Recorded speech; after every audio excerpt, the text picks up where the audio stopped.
Meu querido aluno, minha querida aluna, dando sequência, dando continuidade, o colega já viu comigo o que é regime geral. O colega já sabe o que é filiação e o que é inscrição. A força que possui a palavra filiação, porque gera direitos e obrigações. E o colega viu comigo que inscrição é um mero cadastro, um mero preenchimento de ficha, uma mera inscrição, não gera nem direitos e nem obrigações, não foi isso? E nós vimos que os segurados da Previdência vamos dividir em duas categorias: segurado obrigatório e segurado facultativo. Segurado obrigatório é todo aquele que exerce atividade remunerada. Segurado facultativo é aquele que não exerce a atividade remunerada, mas deseja ser segurado. Como que ele tornou-se segurado? Pela filiação. Filiação automática é para o segurado obrigatório. A filiação condicionada é para o segurado facultativo. O segurado facultativo, dele se exigiu uma inscrição, mas uma inscrição acompanhada, condicionada, uma condição que era pagar a primeira contribuição. Sem essa condição, não se efetiva a concretização da sua filiação. Ele não se torna segurado facultativo, ok? Não é titular de direitos e obrigações enquanto não fizer o pagamento da primeira contribuição, certo? Pois bem, então nós vimos quem são segurados obrigatórios e nós vimos segurados obrigatórios e segurados facultativos. Vamos agora nos aprofundar sobre esses dois. Vamos falar dos segurados obrigatórios. Então, a partir de agora, vou falar dos segurados obrigatórios. Quando nós falamos de segurados obrigatórios, colega, precisa saber que existem cinco categorias de segurados obrigatórios. Quais são as categorias de segurados obrigatórios? Cai demais em concurso, presta atenção. 1. Categoria empregado. 2. Trabalhador avulso. 3. Empregado doméstico. 4. Contribuinte individual. 5. Segurado especial. Professor, repete? Eu vou exibir para os colegas. Então, estão aqui os segurados da Previdência, os segurados obrigatórios. Quando nós falamos de segurados obrigatórios, o colega sabe, são pessoas que exercem atividade remunerada, não é isso? Toda e qualquer pessoa que exerça atividade remunerada, nós vamos colocá-la num pote. Um pote escrito com uma etiqueta empregado, no outro pote, etiqueta trabalhador avulso, no outro, empregado doméstico, contribuinte individual e segurado especial. 5 potes diferentes, ok? O examinador na prova vai exigir demais que o colega saiba exatamente onde colocar cada trabalhador que exerce atividade remunerada. Se ele está no pote de empregados, se ele está na categoria avulso, trabalhador avulso, ou na de empregado doméstico, ou individual, ou de segurado especial, perfeito? Então vamos entender. Então veja, segurados obrigatórios, necessariamente uma entre 5 categorias nós vamos ter que incluir cada trabalhador brasileiro, certo? Na categoria empregado, é a categoria que a Previdência foi criada para essa categoria, empregado. Quando surgiu a Previdência, aliás, quando surgiu a Previdência no Brasil? Colega, recorda-se? Cai demais no concurso público. A Previdência surgiu no Brasil com a lei chamada Lei Eloy Chaves, em 1923. Em 1923, tivemos a publicação da lei chamada Lei Eloy Chaves. Essa Lei Eloy Chaves de 1923, especialmente no dia 24 de janeiro, criou a Previdência. Então, 24 de janeiro de 1923 surgiu a Previdência. Por isso, se olhar no calendário, 24 de janeiro, o que marca? O que se comemora no dia 24 de janeiro? É o dia da Previdência, é o dia do aposentado. Dia da Previdência, dia do aposentado. Está no calendário, faça uma pesquisa na internet. E lá eu falei, encontro 24 de janeiro. Por que 24 de janeiro é o dia da Previdência de aposentado? Porque é o dia da Lei Eloy Chaves, o dia da lei que criou a Previdência no Brasil. Pois bem, foi criada a Previdência para proteger os empregados. Empregado, como regra, o colega conhece. Empregado é aquele que tem carteira registrada, tem que bater ponto, não é isso? Um empregado, típico empregado, nós falamos trabalhista, ok? Empregado. Então, empregado é aquele que trabalha mediante remuneração, subordinação, habitualidade. Então, nós vamos ter a subordinação, ele é subordinado a quem lhe paga a remuneração. Ele vai trabalhar com habitualidade e sempre haverá uma remuneração. ok? É a figura do empregado. Nós vamos ver juntos que o empregado, nesse pote empregado, a lei acabou incluindo outras pessoas que não trabalham em carteira assinada, que não são empregados lá no seu trabalho, não seriam classificadas como empregados, mas a lei os enquadra como empregado. Nós vamos ver oportunamente, ok? Mas já saiba que, como regra, empregado o colega conhece.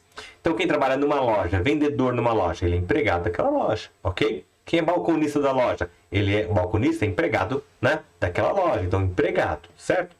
Mas nós vamos ver algumas pessoas que a lei inclui nesse rótulo empregado, que não são tecnicamente empregados, mas a lei na Previdência inclui como empregados. Nós vamos ver oportunamente.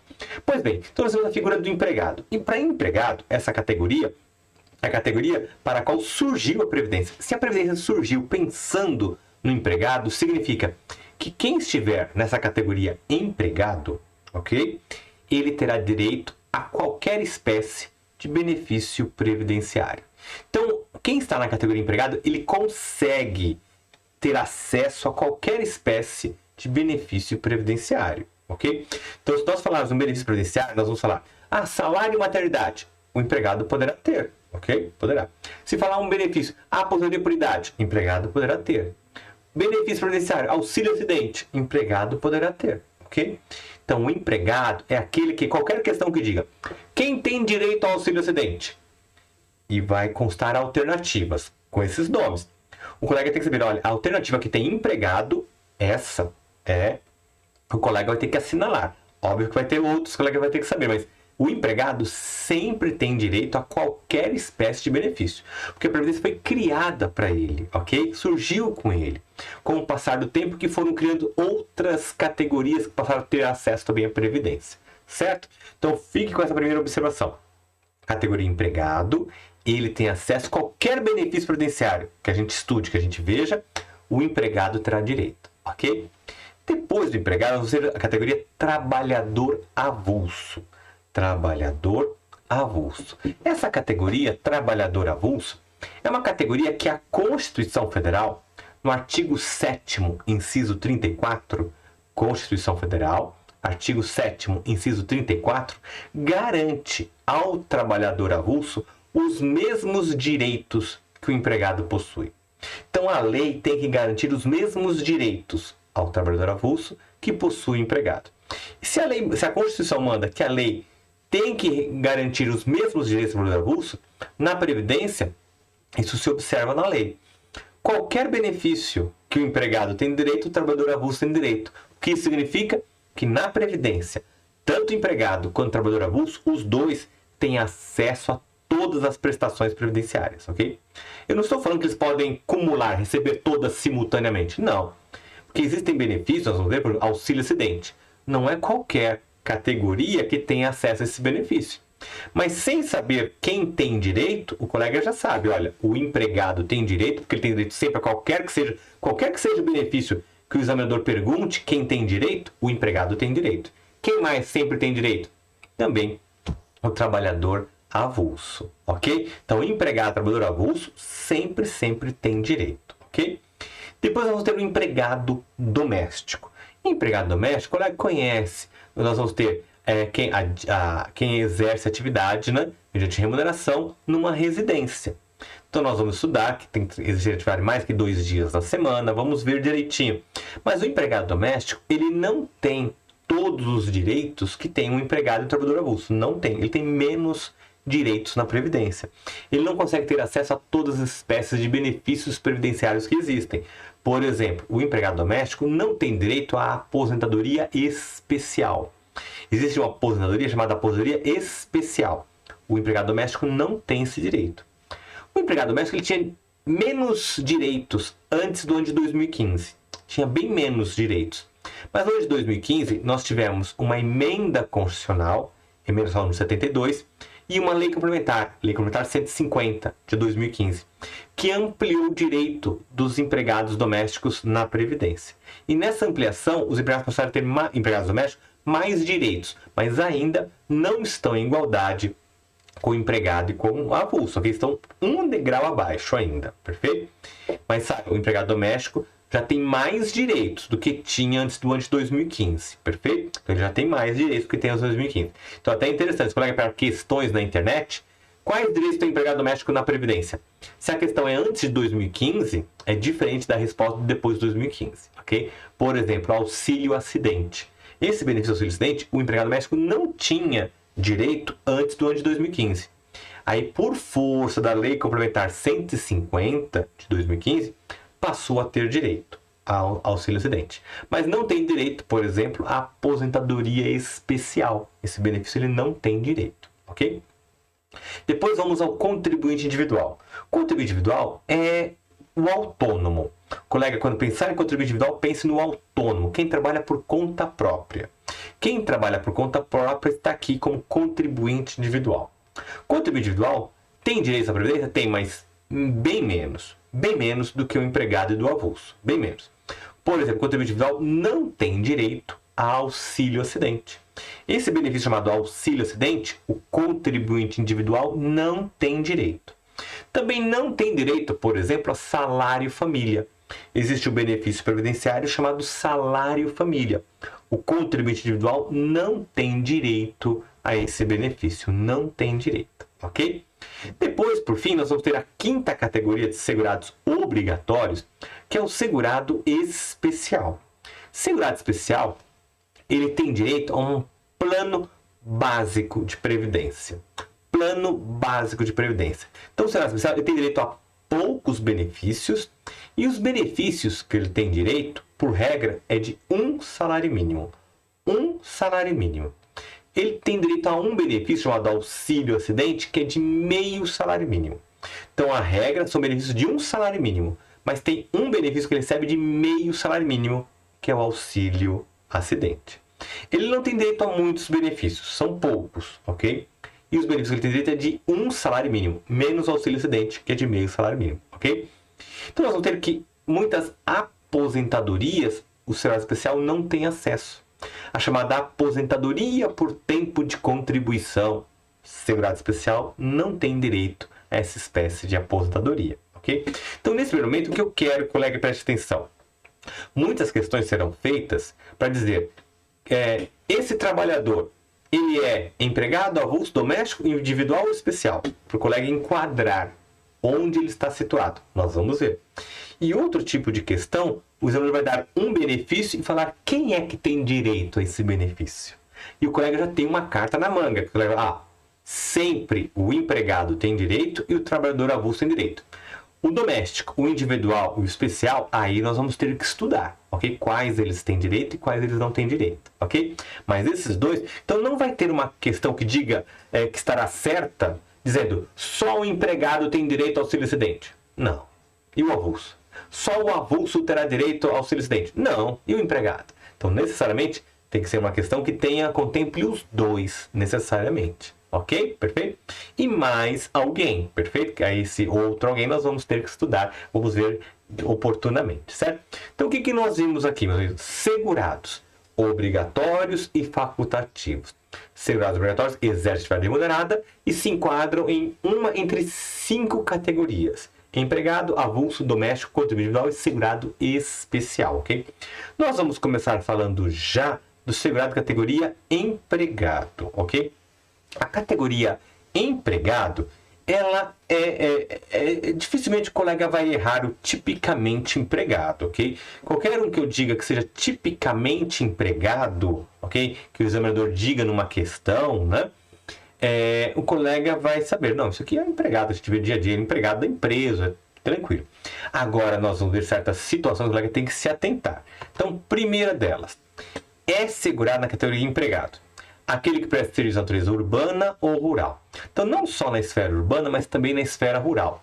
Há uma empresa de caráter não eventual. Caráter não eventual é a mesma coisa que habitual, habitualidade. Então, o examinador vai dizer aquele que trabalha de forma habitual, habitualidade, porque o empregado tem que estar lá todo dia. Tem que ir todo dia, se ele trabalhar diariamente, é todo dia. Se é a cada 2 dias, ele tem que estar lá. Bem? Então, ele tem que, conforme contratado, ele tem que estar lá, tem que ter habitualidade. Contam com ele indo trabalhar, certo? A habitualidade, que significa caráter não eventual. Subordinação. O empregado sempre está subordinado a quem vai pagar. Quem vai pagar que vai dizer, olha, eu quero que você faça isso, ok? Não necessariamente que quem paga seja alguém mais inteligente, que conheça, não é isso. Porque, por exemplo, vamos pensar num hospital. O médico pode ser empregado do hospital, contratado, carteira de trabalho, empregado. O médico, ele que vai decidir sobre a cirurgia e não o diretor do hospital, né? Se não for médico, né? Então nós vamos ter aqui que é um empregado que conhece, que sabe. Então, não necessariamente saiba mais quem é o chefe, quem paga, não é isso, ok? Mas ele é subordinado. O hospital vai falar, olha, eu quero, você não vai trabalhar no setor no setor X, vai trabalhar no setor Y, perfeito? É o médico que vai contratar ele para trabalhar aqui ou lá no hospital. É o hospital que vai contratar o médico para trabalhar neste ou naquele setor do hospital, certo? Pois bem, então assim sempre com o empregado. Mediante remuneração. Para ser empregado, aliás, para ser segurado obrigatório, tem que ter remuneração. Se não tiver remuneração, não é segurado obrigatório, ok? Então, o examinador pode falar também que de forma não graciosa, não gratuita, ok? Então, de forma não graciosa, não gratuita, significa com remuneração. É um jeito de falar diferente, ok? Inclusive, agora presta atenção, isso cai passando na prova. Inclusive como diretor empregado. Meus amigos, existe a figura de diretores numa sociedade anônima. Então, a sociedade anônima, ela tem nos seus quadros a figura do diretor. E o diretor pode ser um diretor empregado e um diretor não empregado. Diretor empregado é um empregado da empresa que assume a diretoria. Um diretor não empregado é alguém que não é empregado da empresa, que é chamado para ocupar diretoria. Então, nós vamos ter, nesse momento, a figura do diretor empregado. Então, o examinador vai falar na prova. Tem um empregado de uma empresa, de uma sociedade anônima, que aí ele foi convidado para trabalhar como ser diretor. Ok? Ele vai ser diretor o quê? Diretor empregado. Okay? Diretor empregado, ele é segurado obrigatório de previdência na categoria empregado. Até parece que é uma pegadinha, né? Diretor empregado, ele se enquadra em qual categoria? Então, diretor empregado se enquadra em qual categoria? Fala, poxa, será que é pegadinha? Diretor empregado, será que ele é mesmo empregado? É. Diretor empregado, categoria empregado, ok? Categoria empregado, certo? Que é diferente do diretor não empregado, que nós vamos ver gente, que é contribuinte individual. Diretor não empregado, ele é contribuinte individual, perfeito? Meus amigos, vamos fechar, porque o nosso tempo já se extrapolou. Então eu agradeço a atenção, desejo bons estudos, um forte abraço, sucesso, e vamos voltar continuando com o empregado. Tem muito para falarmos ainda sobre a figura do empregado. Até logo mais. Galera, gostou do vídeo? Que bacana! Então clica aí, né? Dá uma curtida, faz um comentário se você puder e inscreva-se no nosso canal do YouTube. E deixa lá no sininho, ao clicar, você recebe as mensagens também de notificação. Visite nosso site e conheça nossos cursos preparatórios para concursos públicos. Muito obrigado!